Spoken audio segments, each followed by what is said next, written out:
Welcome to 3 Count Commentaries. This is your host, MagMongoSlade. So, the guy who jumped the rails, it has set off a firestorm of negative attention towards one Jim Cornette. And because of this guy basically going on Twitter and saying, oh, hey, Jim Cornette and Brian Last, did you enjoy my AEW debut? It became, oh my God, this guy is a Jim Cornette fan. Jim Cornette is Donald Trump. And literally people are saying this. You think I'm lying? Voices of Wrestling, quote, Cornette and Russo need to disavow this guy and nip this in the bud. He's already making more threats on his timeline. If you run grifts aimed at the world's dumbest people, this is what happens. Drop the gimmicks and end it before someone gets hurt. Cornette is officially Trump. Jeez. Then you had Kenny Omega. Kenny Omega then decides he's going to tweet out some nonsense. He says, is it finally time to assume that some responsibility and dial the online persona back a bit? Your low IQ man children have evolved from parroting your comments to actually acting out in attempted violence. Furthermore, Rebby Hardy, the wife of Matt Hardy, says, leave it to Jim Cornette to inspire and empower this type of dumb fuckery.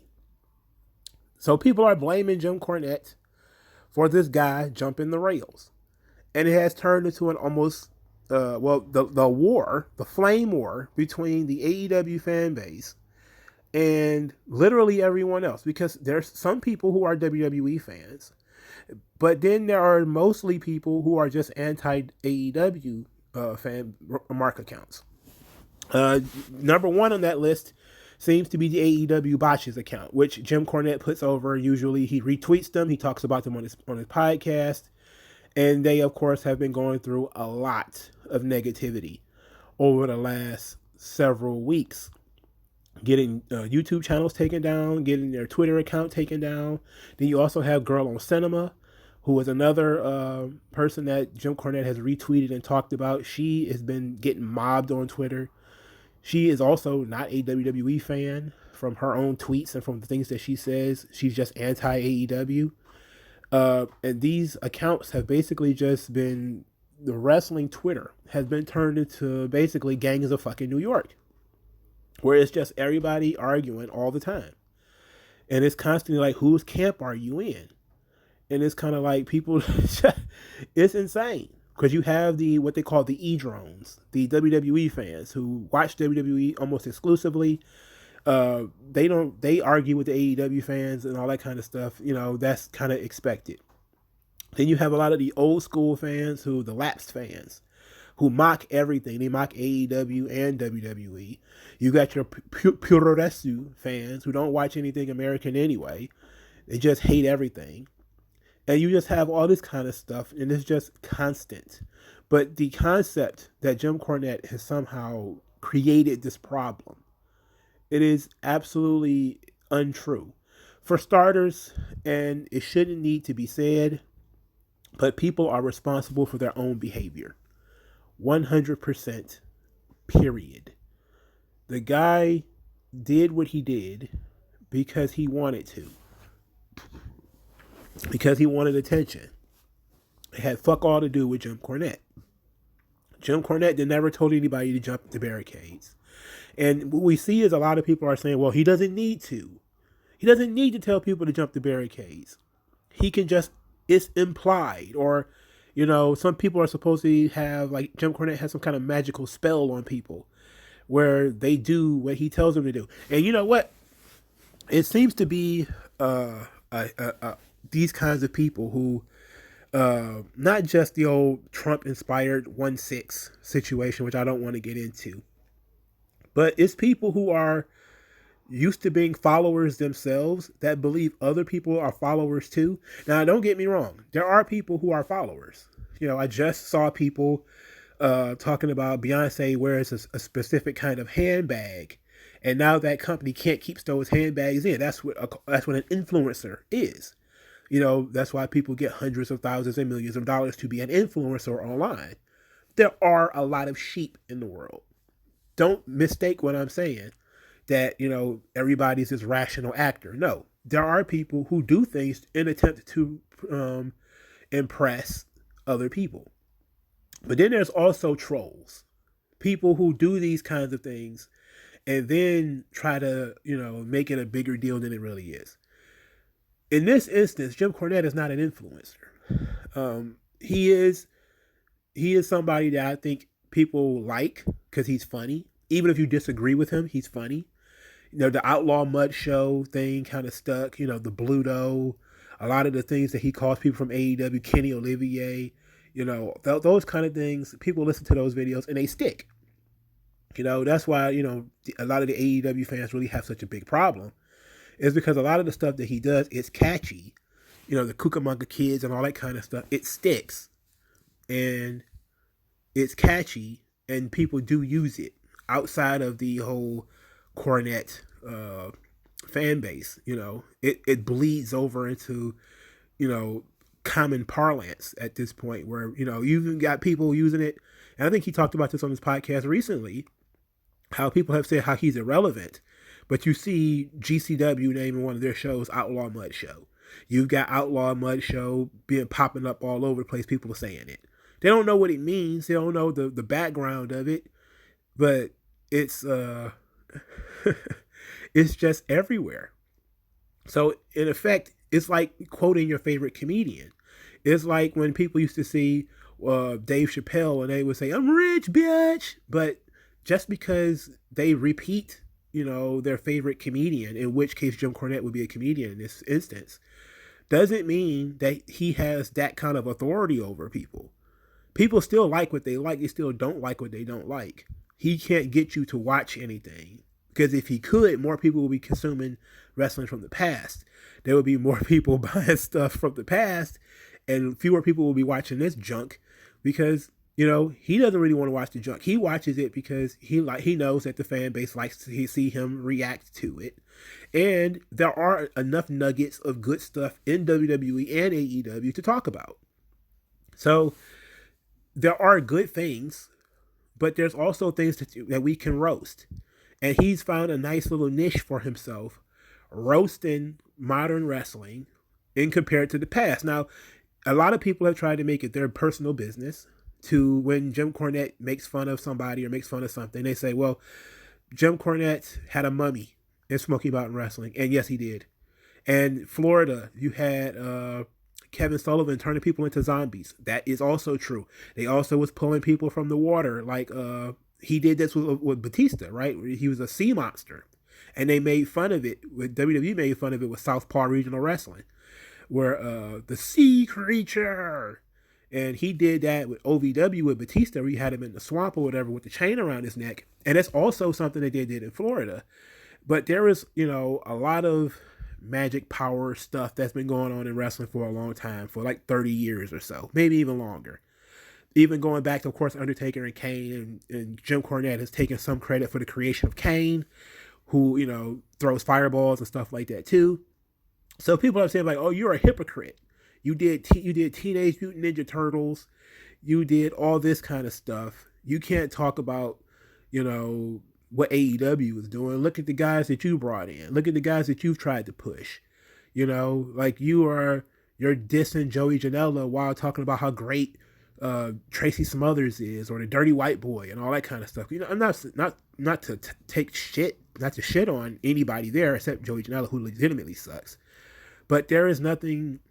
People have different tastes, and it's likely that, Tony Anthony, the Dirty White Boy, is a friend of Jim Cornette. Therefore, he's more favorable towards his work than somebody who is more recent that he doesn't know, who may have the same body type and who Jim Cornette would rip apart. It's okay to call him a hypocrite in that respect, because he is being hypocritical. A lot of the garbage that we see in wrestling today started back in the territories. It did. I've done video, like I did the video on the history of the Battle Royal. I made sure to talk about how there used to be tomato battle royals and snow-packed battle royals, where there would be guys wrestling in tomatoes. There would be guys wrestling with the ring full of snow. And this would be like in Florida. So they would transport snow to Florida to put in the ring so guys can wrestle in snow. You know, they used to do handicapped children battle royals. Like, we can talk about old wrestling being just as ludicrous as the modern stuff, but you know, guys wrestling women, you know, women getting main event spots, a lot of the stuff that people complain about, it's not new, you know.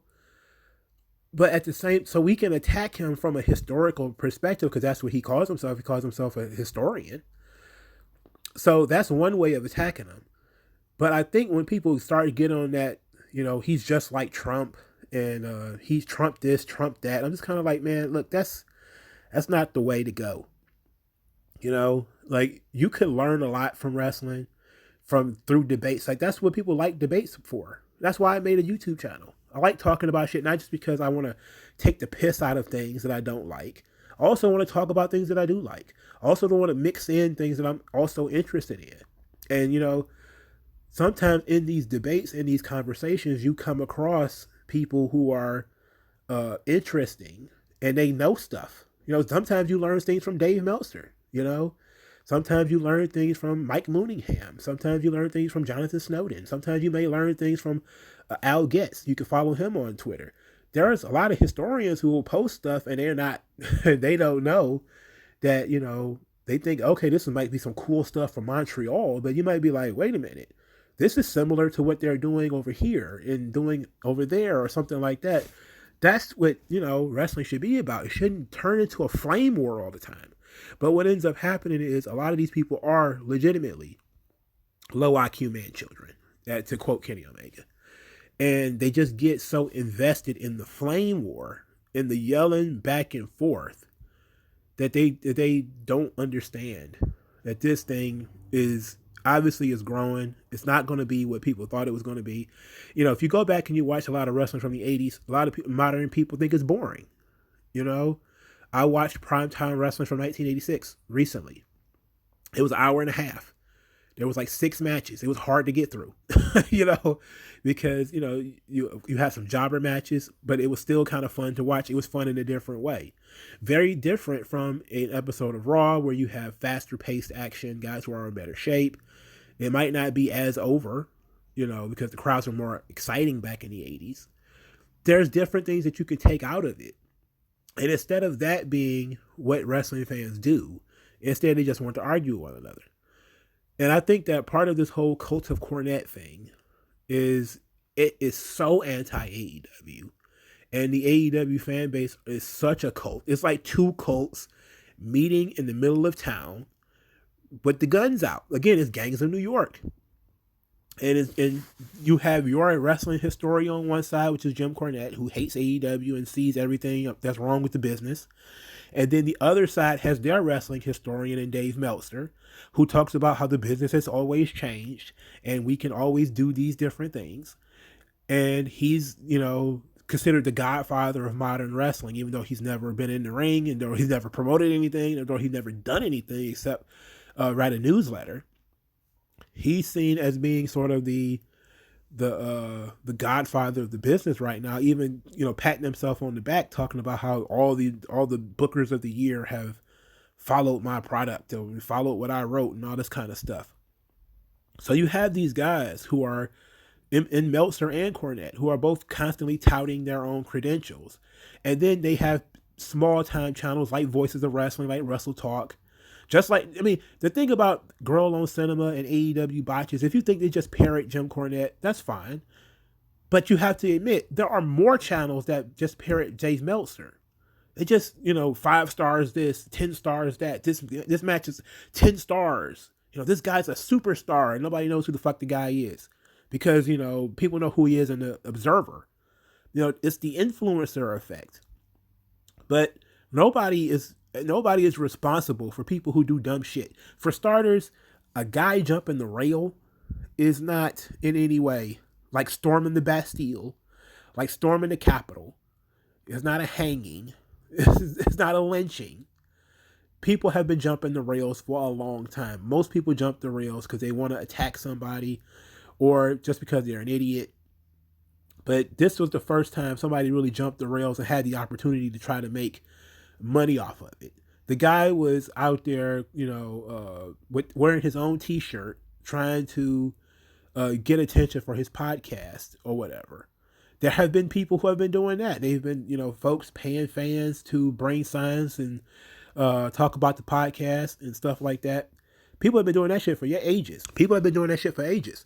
They've been, I remember back in the day, used to go to shows and you would see fans bring signs for radio programs.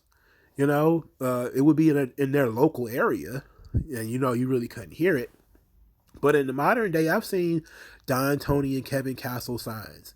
I've seen people with Solid Monster signs. I've seen that kind of stuff, and sometimes. But this is the guy who took it to the next level and decided he was going to jump in the ring while wearing a custom-made T-shirt that he made specifically for this occasion, in the hopes that if more people see it, it will advertise his YouTube channel and podcast and everything that he does. That was his main motivation, outside of being a fucking crazy stalker. It had nothing to do with Jim Cornette. He just used Jim Cornette's name to bat the beehive even more, knowing that people were going to talk about him and retweet him and tweet at him, and that created this whole problem. He basically just used Cornette because he knew that the AEW fan base was going to be pretty mad at him. He just used his name. People do that stuff too. It's called a false flag, so these things happen. I think blaming Jim Cornette for another guy's behavior is awful. It shows that you're really low IQ, and it shows that you don't believe that people have their own mind, and it's embarrassing, and people should stop doing that. Stop looking for somebody else to blame other than the one person involved.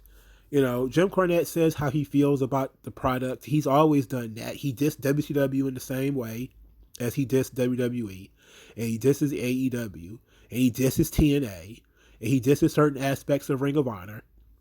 He does that all the time. He's been doing it for decades. It's not like he just created this quote unquote persona overnight. You can watch Jim Cornette promos from the early 90s where he's ripping WCW.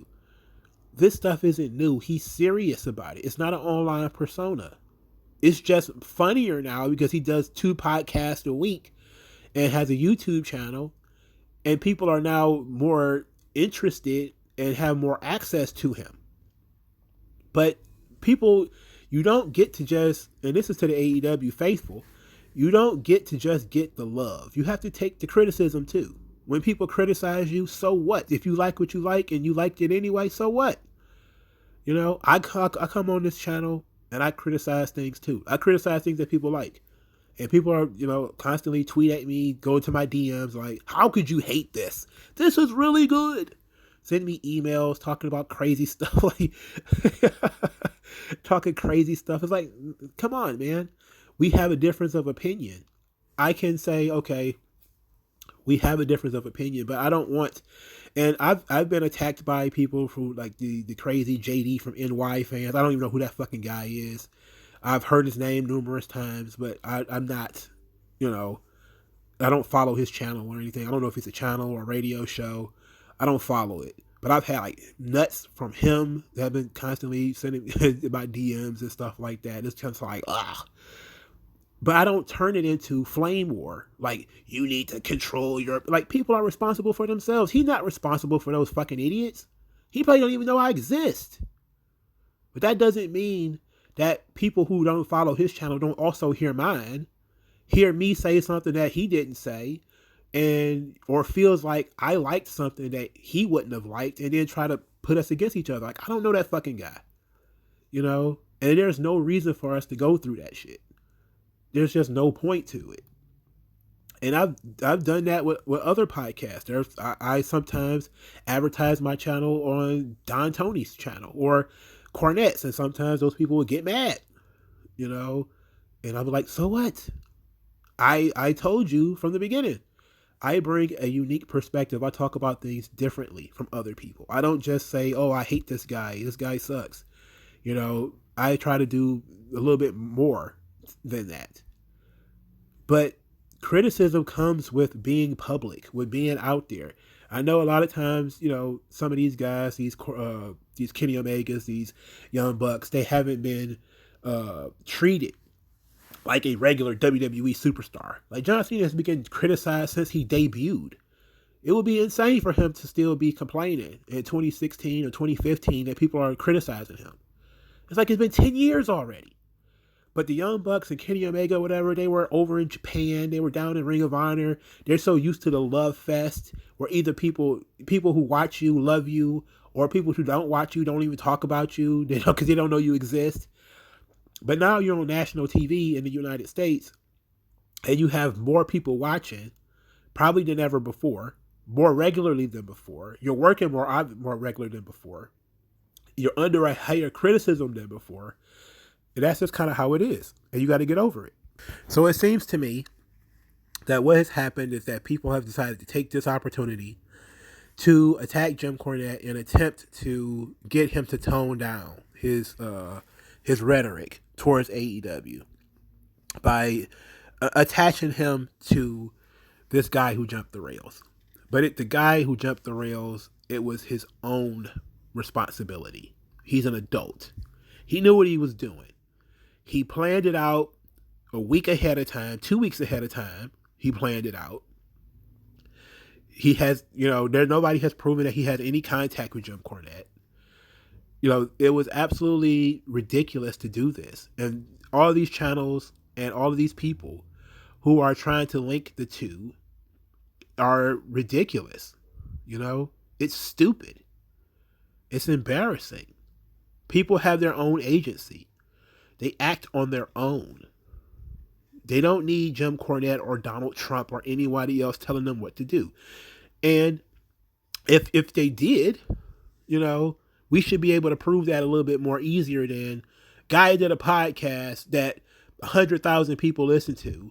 And of that 100,000 people, one idiot jumped the rail and then said, Daddy Cornette, I did it. I'm sorry. That's not good enough. That's less than 1% of people who listen to the podcast who did anything remotely. So if you wanted to say that, it was because of Cornette, it's not like a rash of people. It's not like anybody was actually hurt, but it was dangerous. It was silly. Cornette and Last and pretty much everybody, with the exception of a handful of people who are trolls on Twitter, have completely lambasted the guy. I haven't seen anybody from any major accounts say anything positive about the fucking guy. So to me, it just doesn't seem to make sense. Except for it's an opportunity to take shots at Jim Cornette. And you know what? The Wrestling Flame War is going to do what it do, regardless of what I say in this 20-minute monologue. All right? People are going to do what they do. We're going to be back here next week. Jim Cornette's going to be talked about AEW Dynamite. He's going to be talked about this whole thing all over again. People are going to call him a racist, a sexist, a slut shamer, and everything else. And the machine just rolls on. But I think it's completely unfair for people to blame other folks for the behaviors of somebody else. And especially somebody they don't even know. So to me, that's silly. But I'll talk to you guys later, man. Thank you guys. Like, share, subscribe. I'll talk to you guys later. Tell me what's worse than learning all that you led to believe was all horse crap. They distort, so question as if you worship.